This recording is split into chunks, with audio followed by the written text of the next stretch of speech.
Oh boy. Can you hear 30 seconds is a my long work time, man. colleagues there? Cool.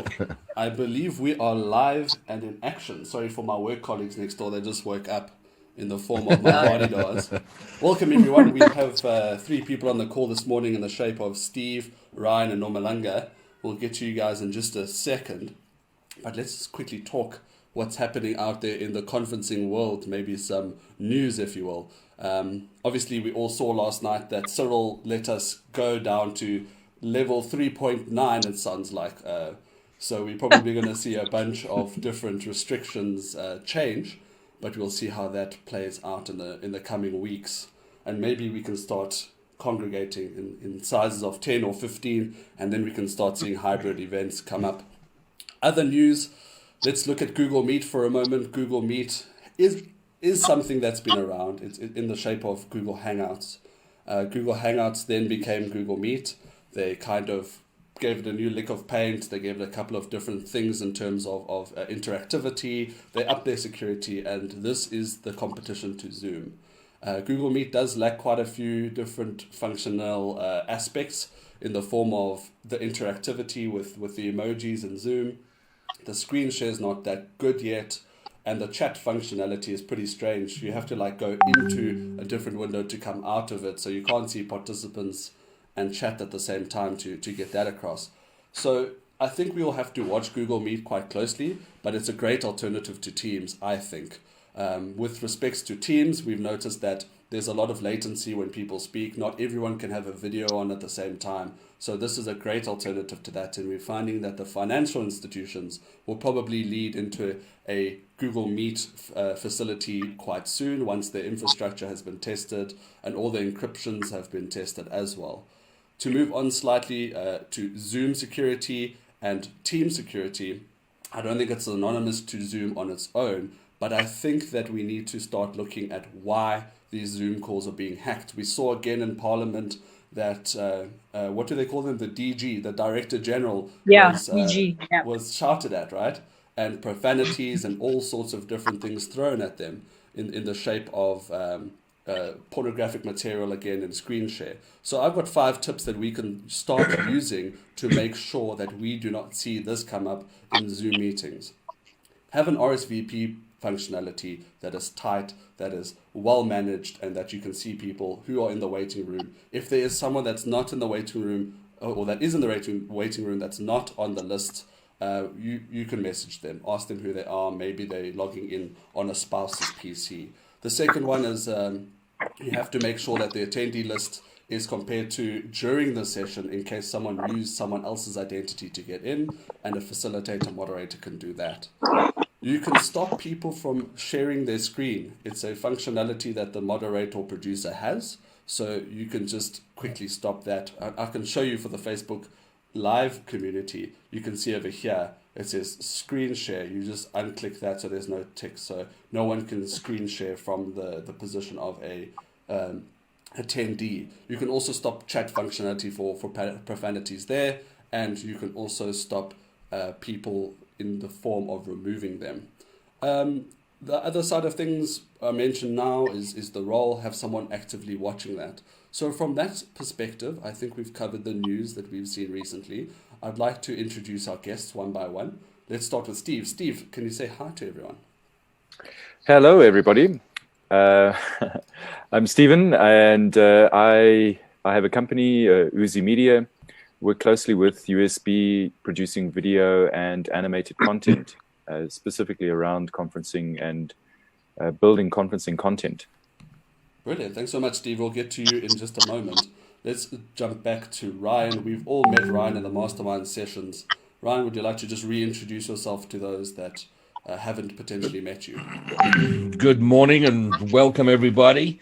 So ordinarily, I'm a professional speaker, although in the last 7 weeks, I'm not sure what my title is, but I've been doing a lot of streaming, a lot of virtual stuff, as have all of us, and trying to figure this all out.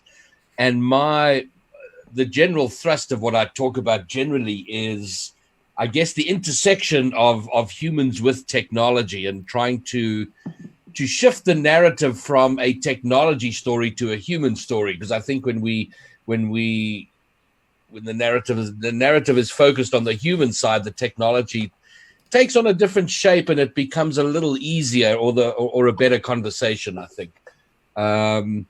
But now trying to do that in the midst of the greatest period of uncertainty and change that anybody alive has ever experienced is kind of fun. So right now it's pretty much day by day, seeing how things progress and move forward. Brilliant. Thanks so much, Ryan. And to the new kid on the block in the form of Nomalanga, although you're not a new kid on the speaking circuit, we've recently just met you. So would you like to intro yourself? Good morning, everybody. My name is Nomalanga Sithole. I always say to people, I use my voice wherever it's needed. So I'm an MC, facilitator, voiceover, and I bring my personality to any event that I do. I've been doing this for quite a while, but mainly in the corporate sphere. So it's lovely to be part of USB. That's my lockdown testimony. Yeah, and that's it. Preach it. Well, thanks, Nomalanga. So I'm sure most of you are probably wondering why we're going live on Facebook today instead of LinkedIn like promised.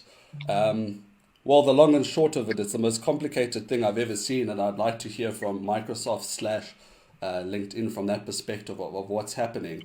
So with respects to LinkedIn, you have to apply to stream. I had no idea. So we applied, and it doesn't take a week, by the way, like we anticipated. So we had to default to the old faithful Facebook Live. So I do apologize for moving everyone from one platform to the other, but I think Facebook Live has really stepped up their game in the live stream. So we're using Zoom for this call, and what we are doing is having a live studio audience / the speakers, guests, and insiders come through, and we want to discuss today what it means in terms of content creation. How do we learn from the streaming industry? By streamers, I talk about gamers who are playing games actively and streaming it onto a platform. And then how do we tie this all into storytelling in maybe live events or virtual events? So I want to hand over to Ryan first and foremost. His secret hobby, which maybe no longer a secret now. I know, I'm sorry, Ryan, please forgive me. In the shape of a streamer. So Ryan streams a game called Rocket League. He's been doing so for 9 months. So I think we can learn a lot from Ryan in that perspective. So do you want to give us a little bit of insight, Ryan, to streaming? And then I will ask you a couple of questions. They might be a bit selfish because obviously this is our first stream. And the last 24 hours has been a roller coaster for me in the perspective of streaming and going live with content. Yeah, well, it is an interesting thing, and my shocked face was not so much at the secret; it was more calling it a hobby. It is so much more than that. I apologize. No, no. Well,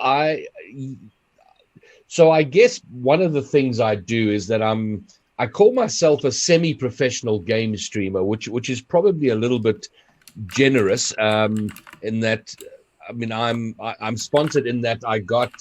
From Predator Gaming, who gave me a bunch of equipment. So this was 9 months ago. Actually, it was close to a year ago now. I had this idea for playing this game that I've been playing for a few years called Rocket League. And I discovered that there are people who will watch other people play games. And it completely blew my mind. And looking into this, it's not just a small niche of people. It's a massive market. And there are a few platforms that you can stream your gaming from, whether it's YouTube or Mixer, or there's a number of platforms. The biggest of them is Twitch, which has well over 5 million streamers. And admittedly, a lot of them are they're playing a game, hoping other people will come watch. And many of them have 1 or 2 or 0 viewers, but there are massive streamers. And I couldn't believe how big this is. And these streamers are making a living, many of them, from donations from their viewers. Well, people are paying for the entertainment value of what they get from watching a guy play games. It is quite remarkable. So when I saw this and became aware of it, this idea I had with my own gaming became, and the short description of what I'm trying to do is, within this game I'm playing, it's the highest rank you can achieve. If I were to achieve that rank, I'd be the oldest in the world, at that rank. So I thought, now that would be a fun thing to do. It's kind of got a hook. There's a story attached to it. Let's see if I can make a thing of it. So I approached Predator. They gave me a bunch of equipment. And in the year since I started doing it, I've spent a fair amount of money on equipment and whatever. And so it's not something showing any ROI yet, but I gave myself 2 years and went, okay, can I build an audience in 2 years that can become of value? Then 2020 arrives and smacks us all in the face. And we all find ourselves working from home, and everything is suddenly upended. But overnight, all this investment I've made in terms of equipment and lighting and green screens and audio and video is suddenly has got value in my other life of speaking, because relatively quickly I was able to set up this virtual studio and being able to do very, very cool things. But I think importantly, the lesson is that there is value in doing what we're trying to do. We're all being forced into the virtual world because of what has happened. And all the sort of things that people might have thought of in the past, but it was viewed as a sort of substandard thing. If we take flying a speaker into a conference, I know that's been mooted and discussed before, when you've got an overseas guest speaker and you go, okay, well, it's going to cost us 60,000 Rand to fly the guy in, then we got to put him up. And, he's going to talk for half an hour and then leave. And is it worth it? Why don't we sort of video conference the guy in? And everyone goes, oh, that just sounds terrible. So it wasn't done and we spent the money. But now we all have to do that, and we're adjusting fairly quickly. And I think very quickly coming to see what we love, what we hate, what works, what doesn't, and learning every day. But streaming is a massive thing. People watch it, and there are great ways to add production value to an event, to a stream, to whatever you want to do online. There are ways to do it, and there are lessons to learn from that. And anybody who's never watched streamers should go and do it.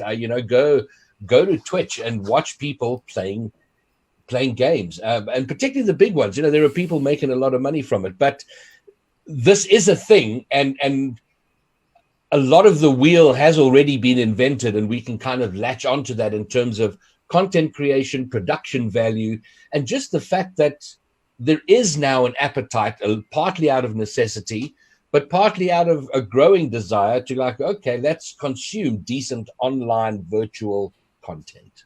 But if you had to choose a streamer besides yourself, Ryan, who would you say is someone worthy of watching?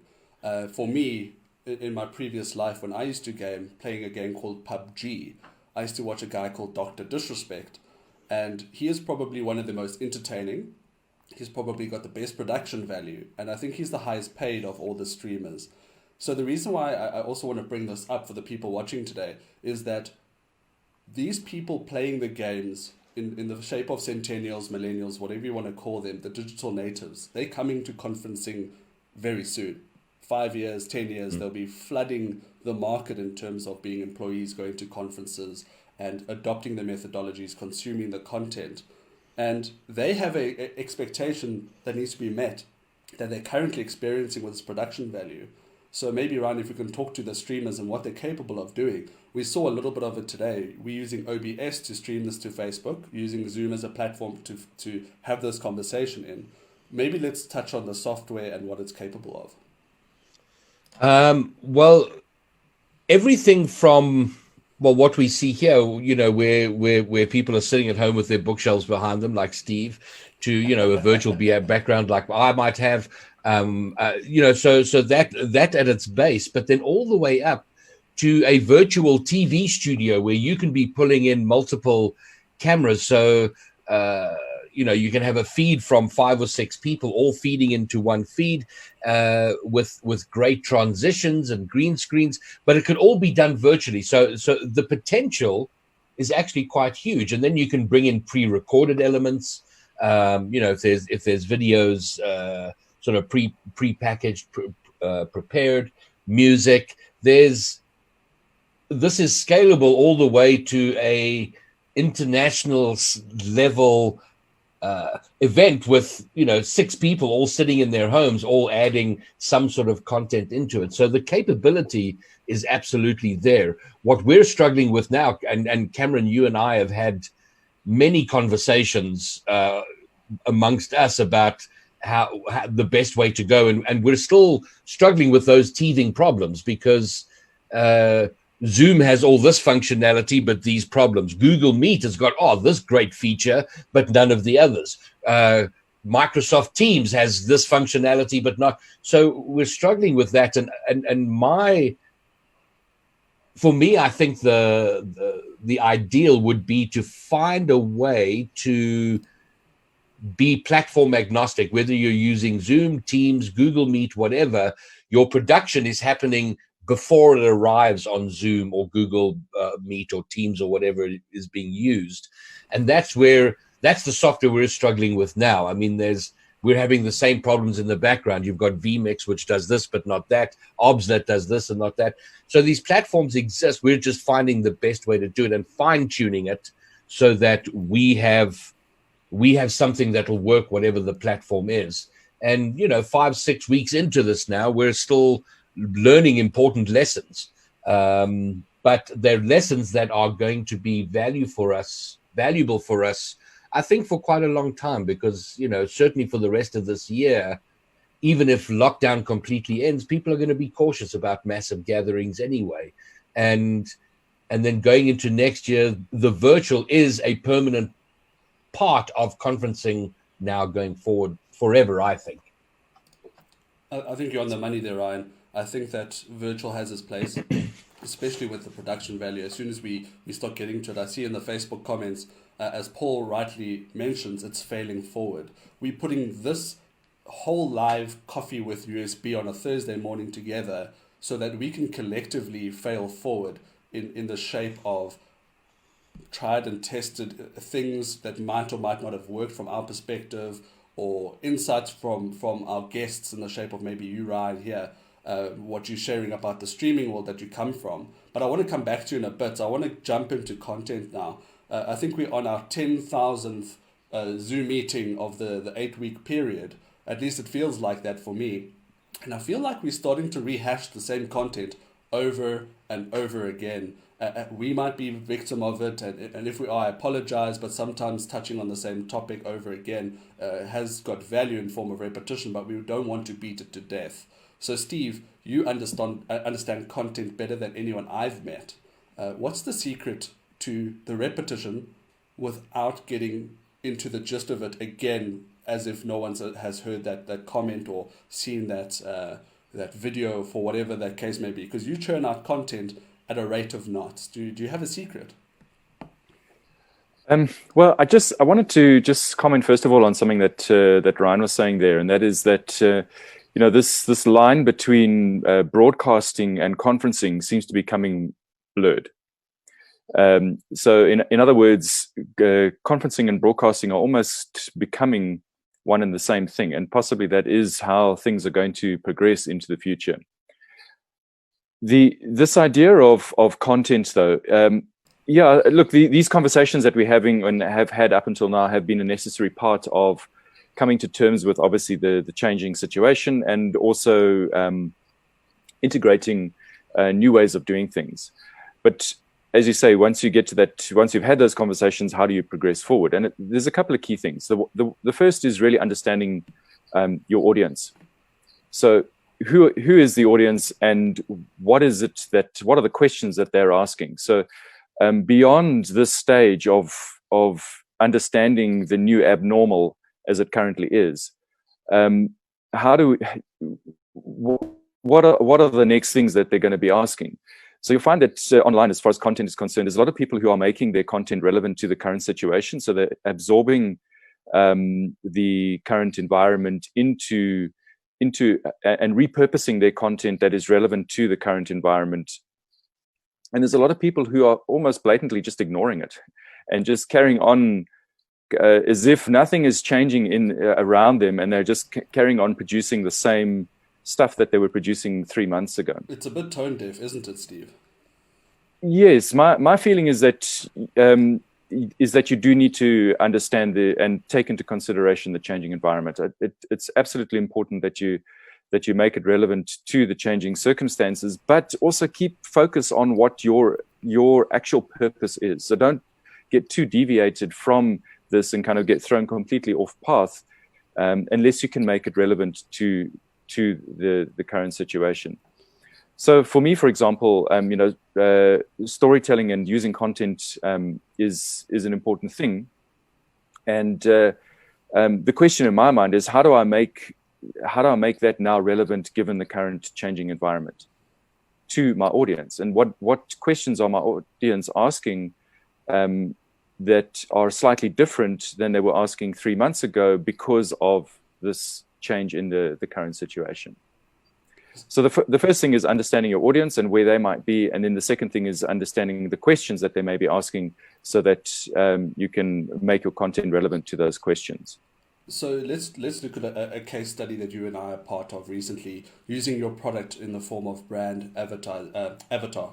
In the shape of the mastermind sessions, we seeded every event with a post-event wrap-up for the next event to almost summarize and then plant seeds going forward. And we found that to work quite well. What was it that worked so well with that we could run on each event and just go from strength to strength?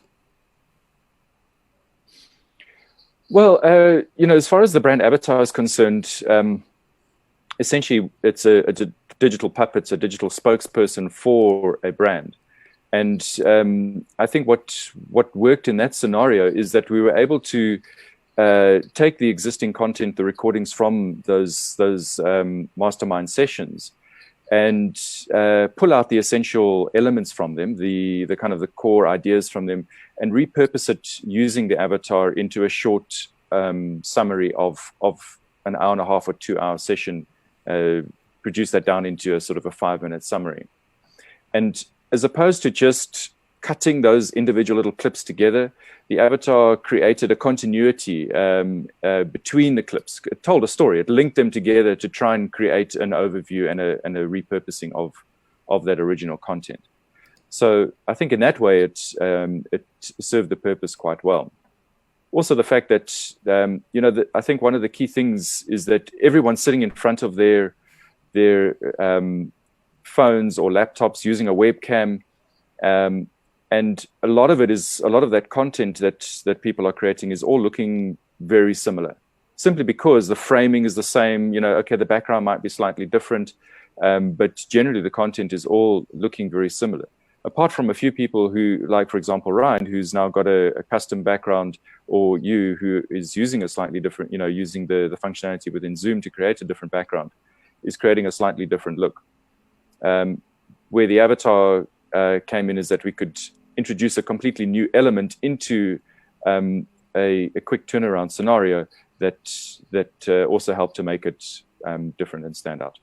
So that's basically leveraging uncertainty, because no one, not really uncertainty, unexpectedness rather. No one expected to see a brand avatar. They might have expected one of our 645 speakers within the stable at USB, but also it comes down to availability. I mean, Ryan might not be available every time we need him to shoot this, but a voiceover, although it might sound slightly different, at least visually, it's the same thing. So the visual recall from a branding perspective, I find to be quite powerful there. Would you like to add there, Ryan? I can see you got your hand up.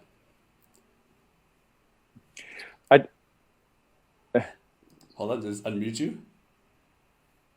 No. I'm nodding my head in agreement. I was actually trying to see something on my virtual background, checking my technicality, and didn't realize I was putting my hand up. So we're all good. No worries. At least I'm alert, for so early in the morning. Absolutely, not bad, pretty sharp.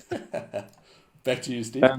Cam, I just want to add in there that one of the key elements, apart from making your content relevant to the current situation and understanding your audience and what their needs might be, the other thing is to make it different.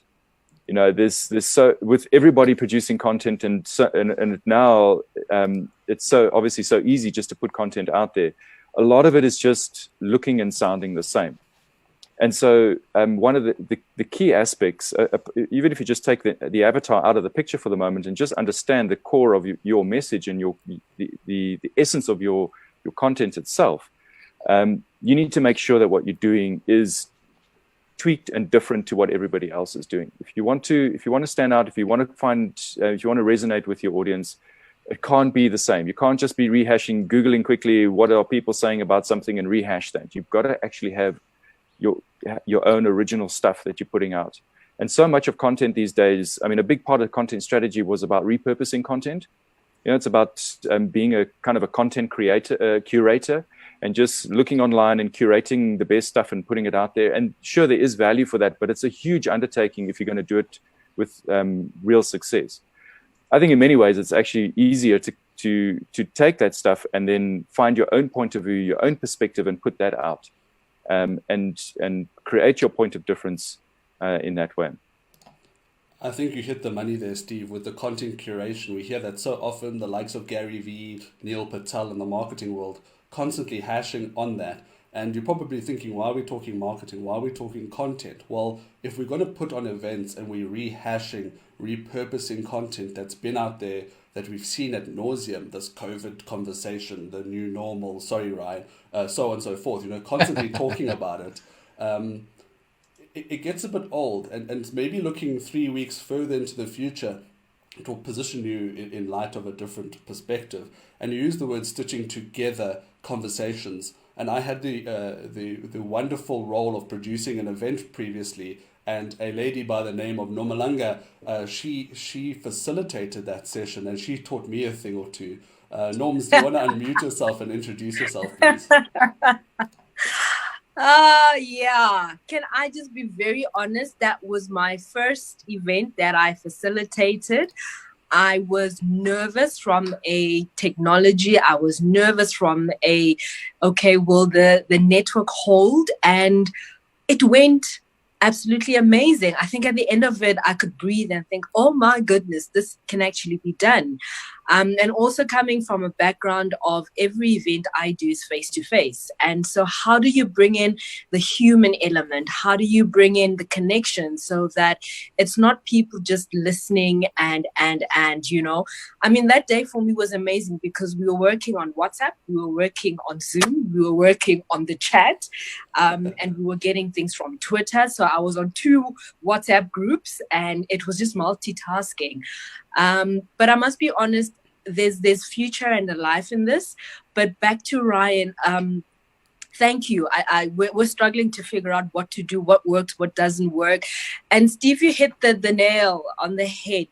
I've got a client that I was going to do a ground event for 1,000 people in August, and it's an Inter-Africa tourism event.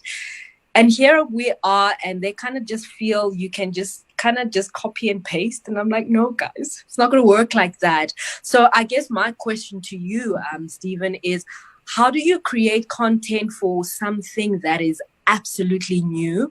The target audience is around sports tourism, and this hasn't been done before. So in this case where everyone's been doing whatever, how do we start? Where do we even start? Because I'm fighting with the people saying it needs to be different. After being on the Lionesses one, I'm like, guys, we can't do a flat event. It's not going to fly, especially if you're wanting investment post-COVID. So if I understand your question correctly, it's around how do you create content for an event like this where we don't know, it's in the future and you have no answers as to what it's going to be like then. Yep. Well, certainly you have to start with what you've got. You can't just throw everything out. So I would say definitely start with what you have. Have an understanding then of what the context is now and what it potentially might be then. So I think we're seeing trends. We're not coming off a completely flat base. So we can see trends in terms of, yes, there's going to be a mixture of some sort of, if you're looking from a social point of view, some sort of lockdown that will still be in place. Then, I mean, many of the experts are saying that, particularly in South Africa, we're only going to peak around September in terms of our cases. So we're on a at the moment a kind of a slow boil until then. So we can actually draw out that trajectory and get a sense of where things might be. and then it requires some imagination and brainstorming, creative brainstorming. You know, I think that you have to take your current situation where you might think things might be and try and bring those together in a way that is creative and tries out different ideas, you know, and yeah, that would be my solution, or my approach anyway to that. Okay, thank you. I don't know, does that answer, it does answer my question a bit. It Yes. kind of does answer a bit. I think the client has an abstract view of how they want it panning out. And Right. here I'm sitting and I'm saying, and I think I sent this question to Cameron to say, okay, so how do we work this? Because obviously they've identified a platform they'd like to use, an events company, etc. But because I don't know them that well, and having watched Mastermind, having done the Lionesses event with Cams, I kind of am comfortable with this setup. Now it's the client is in the UK. I'm here in South Africa. Another team is in Zim. And so it's a lot of thinking, as you're saying, and a lot of just collaborative coming together where someone has an abstract view, but I need to now get that abstract out of his head and put it to a virtual platform where we still have the numbers that we wanted, if not more than just 1,000 connecting virtually. Nomalanga, if I may quickly step in here. Sorry, Steve. Yeah. I could see Sure. you were preparing a answer there. So I think what works very well in this space is a co-created space in our FIA model, the leadership through communication model that we preach at USB, is maybe getting a form of communication, a video, a poll, a Q&A through Mentimeter to all the delegates beforehand, and say, what is it that you want out of a session like this? Because that is where the money is, right? We can't assume we know what they want. We might as well ask. So I think as soon as we start asking the questions, we'll start see it will start unfolding. And if it's a series of events which we encourage in this space, especially because of the length of event being like 90 minutes versus a day, do 3 or 4 and just get better and better and better throughout the process, right? How does that sound? That sounds good, because I think currently they're like, okay, let's do it over 2 days. And I'm like, oh my goodness. But anyway, yeah, no, you've answered me 100%. Perfect. I just wanted to add in there, Cam, sorry, having an understanding of what people have got out of the event previously. Mm-hmm. So what were the key takeouts that they had from last year's event, for example, and really kind of focusing on those things and how they can be adjusted then to the new context, so that they can get actual takeouts from an event and then work out what that format might be. There's always having the end goal in mind, having the end objective in terms of what are they going to walk away from the event with, and plotting towards that. Okay, so this is a completely new event altogether. So it's something that was going to be a first on the ground, but obviously now it's okay, how do we work it with the current situation? But I get the takeouts. We've kind of figured what we need to do. But I think for me it would be around the content creation and what various platforms do we bring in together, as Ryan mentioned earlier. I think let's go to Ryan quickly. Ryan, you have to constantly create content weekly for your streams. How do you do it? How did you even start your first one? Maybe let's start there and move into your second, third, and fourth month. Well, it's kind of interesting because there's 2 sides to it. There's the live streaming, and then there's the packaging of content. So the live stream is obviously you're going live, and that content kind of takes care of itself because I'm actually just playing the game, but over time I have started to bring in other people, so other experts in the game, and we'll chat about the game, or organizing tournaments for people within the game and commentating on that. So the content kind of takes care of itself there. But then outside of that, I'm trying to tell a story. I'm trying to tell the story of my journey to try and become this high-ranked person within the game, and my frustrations and struggles and highs and lows with all of it. So, I mean, you become better with it over time, And in a way, once you're through the pain of the learning curve of the software and the technicals you're using, it becomes a lot easier. And now I'm at the point where I will have an idea for a piece of content, and I will script it, I will shoot it, I will voice it, I'll edit it, and so I'll go from the concept to having it published within a couple of days, because I've kind of gone through the pain of learning the software and understanding it, and realizing that while you can have high production value, we also tend to overcomplicate things. So it's have an idea, script it, shoot it, voice it, edit it, boom, get it out. And that's, a sort of 3 to 6 minute piece of content, which is an element or a part of the story.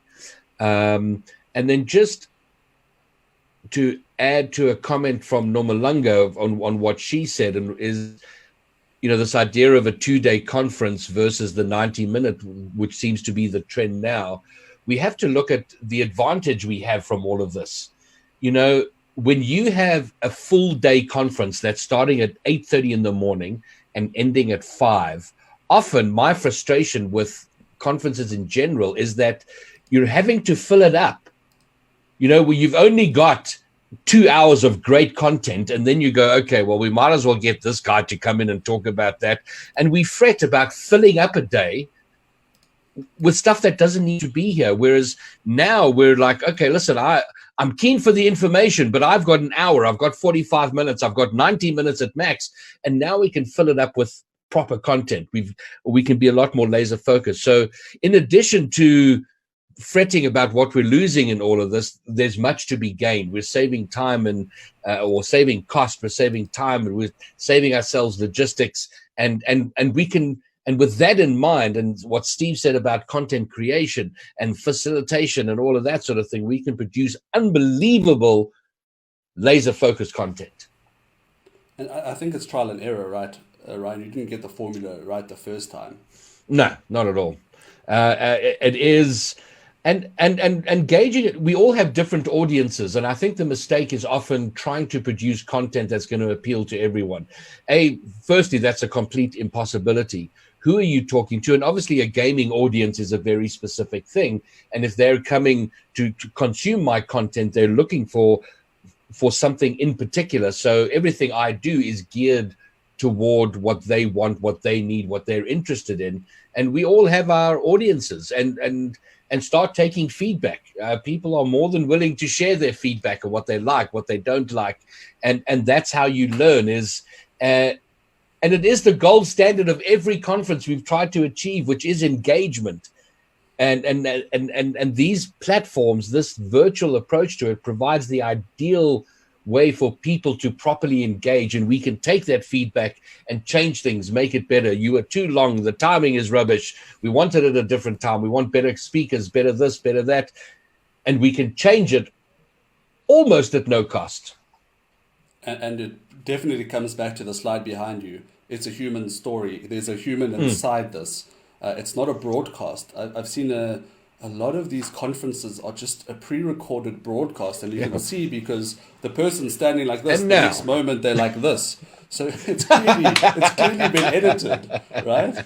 So how is that facilitating any form of in-person communication or get the people in the room noticed or heard? It's actually a bit of an insult to me. If I'm going to spend this time speaking to someone, I want to speak to them because I want to ask them a question in the chat, or I want to interact with them. I don't want to watch a pre-recorded video. That's what TED Talks are for, right? So I think it's important that we don't lose sight of these platforms, and their functionality allows for a lot. But let's also respect our audiences. I think that's the point I'm getting to. So this whole session I was planning before, and let's climb into it. We're all about open cards. The last 24 hours have been interesting. We had a specific show lined up. We had specific speakers lined up, and then life happens, and we had to pivot. And I called you three, and you guys saved the day. And we were supposed to talk about engagement today, but instead we talked about content. So that's also something interesting, and I guess that's largely because we're a bureau of speakers, we're a community, we're a network, so we tend to work off each other quite well. So what I want to do now is seed something and maybe get from you three in the shape of some feedback about this. We've had a couple of instances around doing a gala dinner or awards evening, and we're talking about experiences. And we experience things in different ways. It's interaction, it's communication, or it's physical, tangible things. So I was in my spam folder, cleaning out my spam folder, and I found an email from a company called Biomotion, and they're doing something called a virtual box. And I was like, this is bizarre. How can this be in my spam folder the very few times I actually read the stuff before I delete it? So I called Lex from Biomotion, and I spoke to her and I said, well, let's chat it out. Let's see how we can bring the real world back into the virtual world, especially with this distance. Even in level 3, we might not be able to be in the same room. So how do we experience things the same way by unboxing? And Ryan, you probably would have seen this in the gaming community. People unbox things for a living. They open boxes and they explain the experience of opening said box. So there's definitely a science behind that. So I spoke to Lex for about 12 minutes yesterday, and I wanted to play that interview today, but in lieu of context, I think it might be lost. So what I'm going to do is do the interview justice. I'm going to top and tail it nicely with Steve, and we're going to have that out on the LinkedIn and Facebook platforms for you to watch, with a bit of a synopsis about the goal around engagement. So I just want you to think about that as well. Is there anything off the top of your head, guys and girls, with engagement at heart? What does it sound like to you? Is this something that you would maybe even bring into the virtual world, Ryan? Nomalanga, how would you take this on as a facilitator? And Steve, as a content creator, does this bring your content into the real world? Maybe we start with Ryan. Very quickly, engagement is absolutely a part of this package. When you watch TV, a generation of people who grew up watching TV, you knew it was a one-way conversation. It was only your grandfather that attempted a conversation with the news, and he shouted and shouted at politicians at his TV. But TV was a one-way conversation. We now have a generation of people who are growing up with the expectation of interaction with what they're consuming. Whether it's a streamer or anything, you can comment, you can be part of the conversation. So engagement absolutely has to be that. So when you create content, when you put events on, it always has to be with a view of receiving feedback, receiving engagement, because it's not only a nice thing now, people expect it. And to your point, Cameron, about pre-recorded content, the reason I don't want it is that is a different thing. That's the one-way communication. We don't really want to be part of that anymore, only under certain circumstances. So engagement first, I think, is the time we're going into now. And these boxes would facilitate that engagement on another level. For example, if you won an award, you would hold it up in front of you and still be acknowledged, because I can just imagine all the law students. Nomalanga, you're clapping your hands. I am, because as you're speaking, sorry to just interject, No I've been sitting here for a while, and a lot of the things I do is, the events where people are getting awards and appreciation and all of that, and I've been wondering, how do we do it? So a lot of my clients haven't done anything. I haven't worked pretty much this year because it's February, March, April type of thing. And you've just hit the nail on the head. And I'm sitting here and I'm thinking, can you imagine the box comes, I've got my award, and as they call my name virtually, I'm like, bam, So we're on the same wavelength. How does a coffee, whoever sent coffee, and we have a coffee session and we're sitting here with delivered coffee at 7:00 in the morning. We are human beings. Our heartstrings are pulled at, and that's some of the stuff that I think we need to invest in at this point in time. And you mentioned the coffee story, and it is coffee with USB. Here's my coffee cup, and maybe one day when we have a following and sponsors, we could send everyone a Seattle coffee before this, and we could all share our Seattle coffee. 100%. That would be so cool. But I guess this is a step in the right direction. Steve, anything to add? Yes, absolutely. So engagement is precipitated by emotion. So in other words, engagement that you see when people are chatting or liking or sharing and doing those kind of normal metrics that we see on social media and even on these Zoom calls, is actually, it's a result of an emotional connection. And so you can see engagement as this mix of reality and virtual reality as one aspect of it, but that's only the tech. That's actually the superficial aspect of tech, of engagement. The underlying mechanism to engagement is building an emotional connection, and people respond to emotion. So in other words, if you want to increase your engagement with your audience, it's not necessarily about having all of these chat things, because those are ways of obviously releasing emotion or releasing engagement. What you need to do is actually focus on how you're going to connect emotionally with people, and we can connect emotionally virtually. I mean, it doesn't mean that I have to be face to face with someone to actually connect with them on an emotional level, because how we respond to emotion is when we display emotion. So, for example, if you had to have a award ceremony that is live, and you've got people sitting waiting to know whether they've won an award or not, and they get announced as having won the award, and they are jumping around and expressing themselves, albeit virtually, we are still going to connect with them because we are witnessing and experiencing their emotion. So that's the one aspect. The other aspect is it comes back to storytelling. And, the storytelling is the oldest form of marketing, if you like. It is the oldest way of putting across an idea using an emotional connection with an audience. And so understanding the principles of storytelling and the sort of the basics of how you unravel a piece of content is another way to increase emotion and B, engagement. And I think that's what, in many ways, what this is saying to me is that we should actually be focusing less on the kind of the tech and more on the principles of engagement, which comes back to storytelling and connecting emotionally. Steve, the word emotion just runs so true there. Let's for a moment think about our lives. We've been at law school for 7 years. It's 2020. It's time for me to graduate, and I can't. Just imagine that. Imagine the matric class of 2020. They might not be able to write at this stage. It's hard to tell. That emotion is so raw. And if they do write, when they graduate, there might not be a ceremony per se. So I think now, testing it with a bit of an in-person engagement, testing it in terms of storytelling, tell that story of the journey of the law student or the matric student through this process would be something that I would definitely watch. And speaking of emotion, I want to thank you three for all of that. And I'd like to come to our last guest, who snuck in a little bit earlier.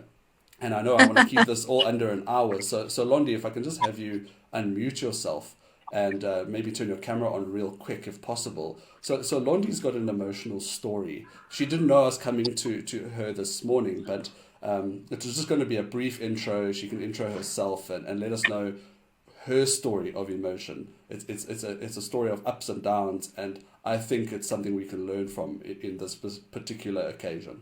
Londi? How's it, guys? Definitely no camera on today. It's been such a crazy morning, hence I was a little bit late today. But thank you so much. I really appreciate being here. Very much new. We only just connected early in the week, actually, Cameron and I. Been running solo for 2 years now. And yeah, I feel like I found a home just from the 10 minutes in the session. So thank you very much. I'm a ship navigator, a ship captain, and I happen to be Black and I happen to be female also. So it's been quite a roller coaster of a story. Thank you, Ryan. Yeah, but Keynote has been what's been working for me. But I'm just hoping to, groom the talent, because I've been hearing good feedback. I've had a Forbes talk, I've had a TED talk, and it's been all good feedback so far. So I'm just wanting to groom the talent and with the experts, of course. I've just been sitting here and connecting with all of you guys on LinkedIn. So I hope we connect further. I hope we connect further. And yeah, thank you so much. Hey, I appreciate it. Anytime, Londi. And let me just go into a little bit more depth there, Londi, about what I took away from your talk. And in terms of storytelling, Steve, I also suggest you maybe go and find Londi's, specifically the Forbes talk. Your ability to use repetition in your keynote, Londi, I haven't seen that before in an African speaker, specifically South Africa. We don't use repetition. I know that the American and the European speakers, like Simon Sinek and those kinds of heavyweights, use repetition to their advantage. Jim Rohn is another one that uses repetition. You use it so well. And it's that Mayday, Mayday part. Could you just do a quick little iteration of the Mayday, Mayday part? Just an impromptu. You know what I'll do? I'll just share the links on this chat, and then the guys can have a look at it later. But like I said, I mean, like what Stephen was saying, it's all about the emotion. I think I literally only had 30 minutes to write that up. But when you know your story, you know it. It's just a matter of twerking it around there and then. So I just had the attention at, I don't know, hello that day. So I think maybe let me just share it in the group, and then when we meet again, we can deliberate on it. But self-trained, most certainly, but definitely wanting to sound more professional. Nailed it, Londi. Thank you so much, and thanks for the brief intro. I'll pop that link to Facebook for everyone to watch as well. But ladies and gents. And if I may, yeah, sure. If I may, Cameron, on my Forbes talk, it was more of a monologue, and I did mention being gang raped and thrown overboard to left to die. That might not necessarily be directed to me, but I was talking on behalf of the experiences that happen at sea.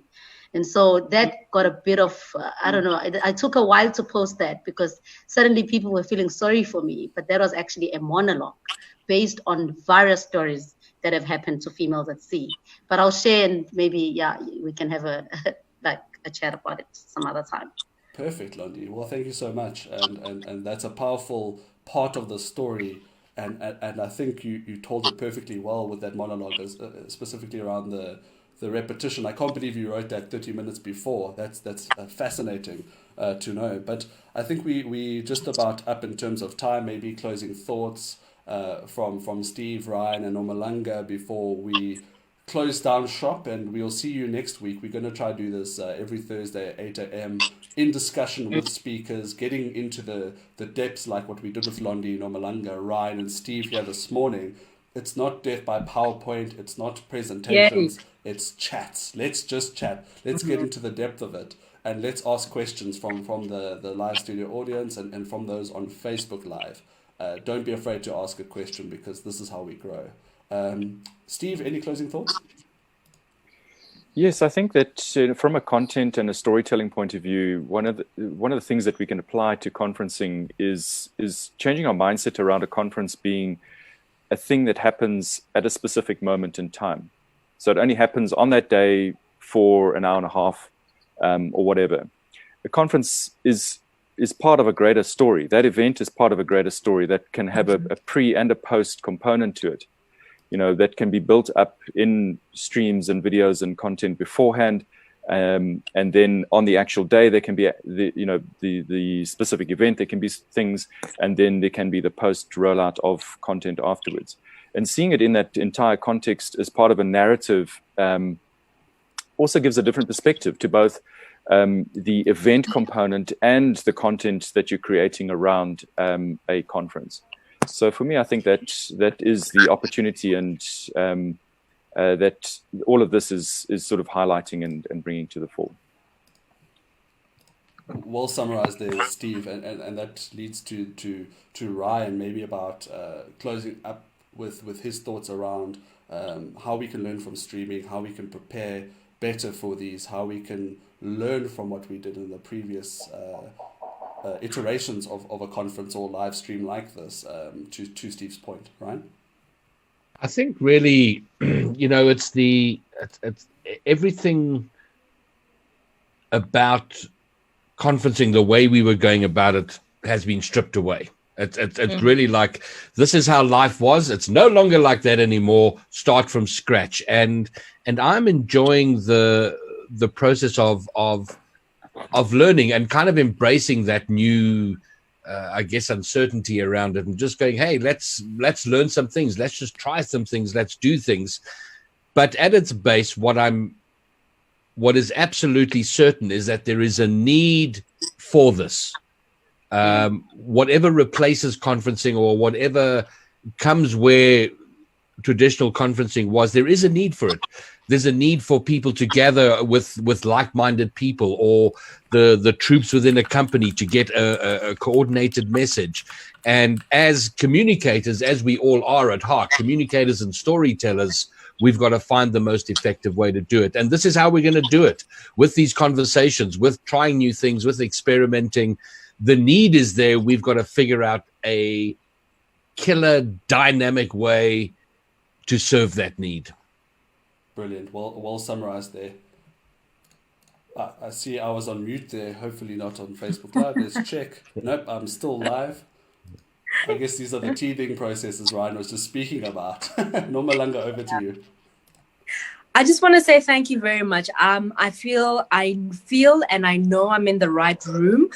To Stephen, I've always been big on storytelling, so you've just really hit my emotional side. I do a lot of teenage things out there, and I always say one person's story, one nugget of their story can propel somebody else into their destiny or whatever their purpose is. So thank you for bringing that up. Ryan, thank you. We're gonna soldier ahead. You've done it before, so we can only learn. Cams, thank you once again. Londi, hey, represent, and thank you. Great closing thoughts there. Thank you so much, Nomalanga. Thank you, team. Virtual hand claps, as Conrad Koch taught us in the mastermind session. To everyone on Facebook Live, thank you so much for making the time. I think that is us. It was a longer coffee date today. It was closer to an hour. We're going to try keep it between half an hour and an hour, depending how the conversation goes. We'd love to hear your thoughts, so please be sure to drop us messages in the comments and maybe on the comments in the post videos that we'll be releasing. Thank you so much, everyone, for tuning in, and we'll catch you next Thursday at 8. Toodaloo. Thanks. Toodaloo.